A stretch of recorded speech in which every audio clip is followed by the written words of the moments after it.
What's way more dangerous than most people think? Driving tired, sleepy. Man, I've done a full shift driving hundreds of miles, getting in and out of car for hours in.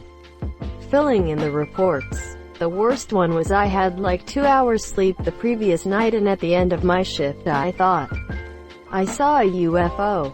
I was absolutely convinced. Turns out it was the moon. Moose. Bigger threat to people up here than bears. Edit. Clarification by up here, I mean Canada.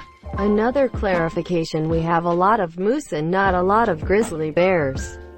The more common bears, black bears, while still shouldn't be provoked, are a lot smaller and more timid than grizzlies. Not to mention everyone knows to be afraid of bears. They're large carnivores. Most people don't know to be afraid of moose. Moose were so underrated as a threat for so long that they've become a bit overrated. I've had Reddit arguments with people suggesting they're on par with grizzlies. I've been close enough to both animals in the wild to smell them. Monsieur grizzlies are a shit ton scarier than a moose. Moose are just a lot more common and people don't take them seriously as a threat, both of which increase the chances of a bad encounter.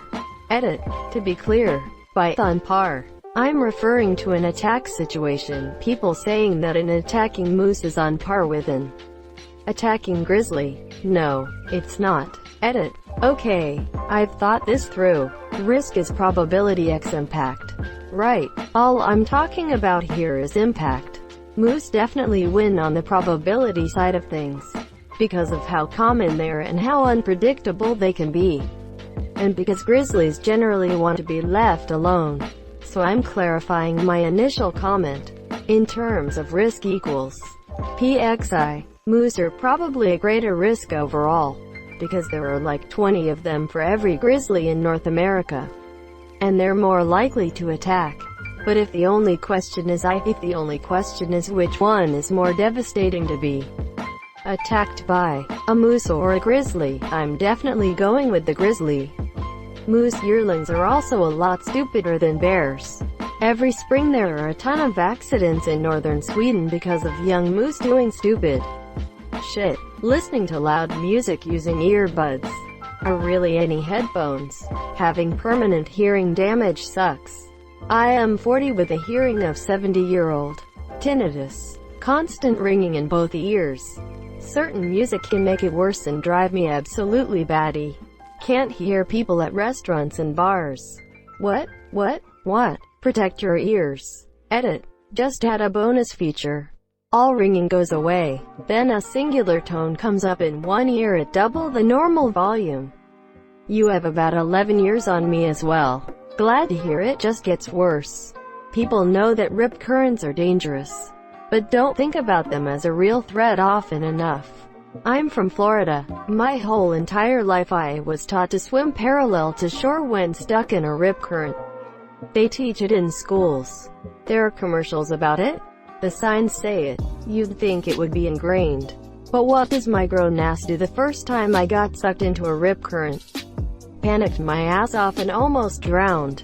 I got stuck in one as a kid and I never knew about the parallel swimming. I was alone while it took me, but somehow I instinctively knew I had to swim that way to get out. I ended up around 1 mile where I was. Shit is scary as fuck. If you're caught in a riptide, swim parallel to the shore, right? Edit. Yes, I'm right. Yay me. Yes sir. I got pulled out approximately 100 feet or so in a rip on Maui. I remember this info and swam to my left out of the riptide and easily swam back to shore. Edit. It is super important to not panic as well. Attempting to change garage door springs without knowing what you're doing can kill you. This is crazy. I had no idea. Me being cheap would probably try to do it on my own. Thanks for saving my life. Garage springs are under intense tension, and can seriously fuck you up if you don't know what you're doing. Always get a pro for garage repair. Living alone. If you get seriously injured or ill at home and you're unable to reach a phone, your chances of survival are much lower than if you have at least one other person in the household. Had an uncle die on us when one day he fell and lay around for several days. The bond within the paternal side of my family wasn't really strong. Not wearing sunblock, you reminded me of tanning beds I despised then and think they should be illegal.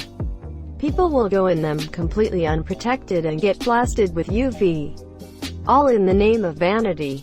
It's ridiculous. Driving. Like you see the statistics of car crash deaths, but I don't think you ever truly realize how dangerous it is to simply drive somewhere since it is such a routine thing. Life on the road would be safer if 5-year mandatory retests were a thing, and not just for seniors. Deep cuts on your fingertips. They're called felons and can infect your bloodstream unless you clean them out, and if you see a red line traveling up your arm, get yourself to the ER immediately. My neighbor almost died from this when she cut her finger on her violin string. Edit. Removed my advice about changing tires. My main point was don't go under your car if the tire's off without a jack stand. But that should be obvious. Misinformation. Facebook has entered the chat. Towing a stuck car with a chain. There is a list of people who have died from having the chain come through the back window and kill them. If there's one thing I'll always stress, it's a real tow rope.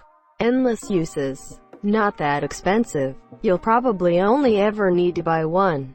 They won't smash your skull in if they break. And put some weight in the middle. A simple jacket will do. That way, in case the rope does snap, shit can still happen. The small weight gives just enough momentum to send the energy down, so it will hit the ground or your legs. Your legs will still shatter, but way better than your rib cage or your face. Bites from other human beings are actually really dangerous due to infection rates. My mom got drunk and bit my dad. He had to get a tetanus shot. Edit. My first award. Yay. Thank you so much. Second award. Yay. To give some more details. They were in Disneyland when it happened. Eating a lot of spinach.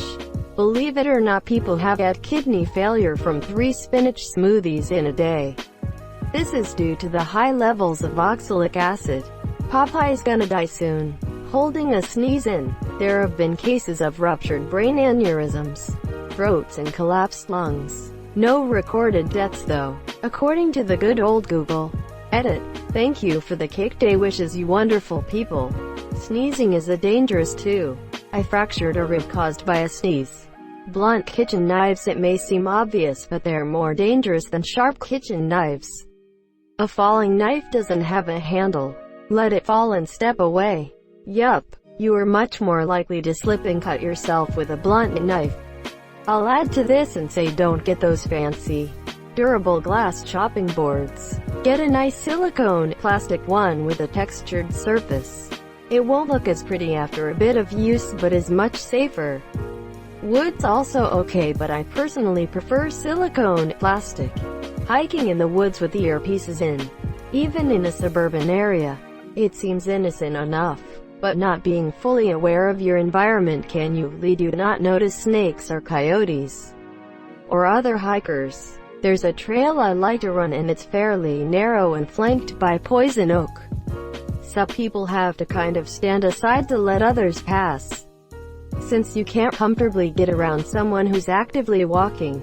Anyway, the amount of people I've come up on who don't hear me because they're listening to music is kind of crazy to me. IDK how they can feel safe being out in nature not hearing anything around them is enough. Of course they can't hear me when I talk to them, and so I always scare the bejesus out of them when I touch their shoulder to ask if I can pass by.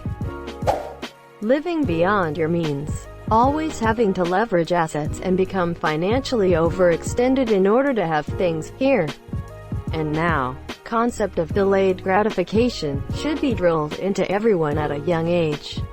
A lot of household chemicals. Mix the wrong stuff and it's game over or seriously hurt. Ammonia and bleach is a common one, I think. I used far too much ammonia last time I was cleaning and I thought I was going to pass out. Coconuts. Coconuts kill 300 times more people a year than sharks, since only 16 attacks occur per year and 1 death every 2 years, while coconuts kill 150 a year. from falling from trees. Imagine if of all the ways to die you die from a coconut falling from a tree. That's honestly sad. If you saw a coconut brain someone on the sidewalk and it made a little hollow bop sound, do you think you'd be able to pretend it wasn't funny? This is awful and hilarious. You'd never unhear it? Tylenol. About 500 people die in the US every year from overdose. This, the safe daily dose and what it takes to start causing organ failure are extremely close to each other, and people take it like candy. BBQing indoors at it. I'd like to expand to running generators indoors too. Are you meaning with like charcoal and stuff? If so, who does that? I should also mention and to expand to running a generator indoors. Few years ago in Germany, a tragedy happened when a girl celebrated her 18th birthday along with her friends and her brother inside an allotment. Her father ran a generator for electricity inside the hut in a room next to the monsieur. The makeshift exhaust to the window eventually collapsed. The next morning he drove by to pick them up. They were all cold dead. Texting while driving. Put your fucking phone away, you fuck. One that springs to mind for me is flushing your sinuses, i.e. putting water up your nose. If done with straight tap water, brain-eating amoeba can kill you. Excuse me, what? Google neti pot. Even if it seems gross or barbaric, as a person who gets terrible sinus infections, they can work wonders. But you have to do it right. And use sterile water. Edit to add. Breathe through your mouth but don't swallow. If it feels like you're about to drown, you're doing it right. Being knocked unconscious. Lots of popular media makes it seem like a minor thing that an average person can shrug off after a short period. In reality, if you are ever knocked out, then you have suffered brain damage. It's possible there might not be any lasting effects, but it's a serious injury and you 100% need to see a doctor if it ever happens to you. Hippos kill more people than lions do. Mosquitoes. My friend slipped in the bathroom whilst trying to catch a mosquito and hit his head hard on corner out of the sink. Spent 2 weeks in a coma after that. I bet the mosquito must have felt like a champion. I would have, though most people would know the dangers of mosquitoes as they are the biggest killers of humans in history. Having unprotected sex. I have a couple friends that are girls that have had sex with over 100 people each, and neither of them make the guys they are sleeping with use condoms or even suggest it. That is horrifying to me. Like playing Russian roulette with your life and future. Doing nothing for a long period of time. It gets addictive and it's the hardest thing ever to get back on your feet. Not taking antibiotics to kill a sinus infection. Kinda seems obvious, but 13, why? Oh, me didn't think so, and that's how I ended up almost dead. Yepper. I was probably around the same age. Just got over being sick, so I didn't think much of feeling kind of tired and junky. I was in computer class when I started to get audio hallucinations and feeling really lightheaded. Stood up to tell the teacher and collapsed. Any ignored, unknown infection is dangerous, but sinus infections are on another level. Wild animals. Most people know that they're dangerous, but they don't think about how dangerous they are. An example of this would be something small like a rat. They carry diseases and can destroy stuff if not taken care of. Rabies is the worst way to go. I was shocked when I found out that rabies has a 100% death rate when left untreated. Cat bites. Pasteurella multicida, nasty business. Gotta clean those bites and scratches for sure. Blowing into an orifice, butthole, vagina, etc. can cause an air embolism. Excuse me, what? Hashtag they said that blowing into an orifice can cause an air embolism. There goes my Fridays. A kind of random one. But don't eat uncooked slugs or snails. They can have parasites that will make you paralyzed and eventually kill you. An Australian kid died a couple of years ago from it. An awful way to go. I think I'm safe from this one. Awful way to escargot. Reddit mods who manipulate information. In general, any person, company who has too much control over a certain outlet, input. Take any monopole, dictator, media etc. Hiking in Arizona heat. Always, I repeat always, bring too much water when hiking. Grand Canyon too. You can go down a lot quicker than up. Thank you so much for watching and have a good day.